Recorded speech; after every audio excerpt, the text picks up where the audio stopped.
I want to tell you something first before I say anything else. My mother was Jewish, and she became a believer. She came to understand the truth. She was willing to search the scriptures and to understand before she passed away. I want to tell you something. The same woman prayed for me, and eventually I came to fully understand, come fully to faith in Yeshua as the Messiah. And I want to add something here. Among Jewish people, it's believed that Isaiah 53 is talking about Israel. Now, it says, by his stripes we are healed. But when I look at the way two nations that went through in the last century, and one nation really hasn't recovered.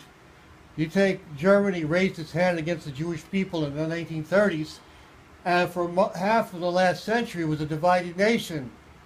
So tell me, where do you say by his stripes we are healed? Russia in the early part of the last century raised her hand against the Jewish people. They lost their czarist regime, had a short democracy, lived under communist dictatorship for 3/4 of a century, and they still haven't recovered. So what do you say, by his stripes we are healed?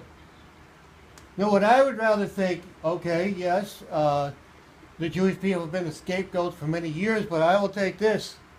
Let me say this to you who believe in this, that it's Israel.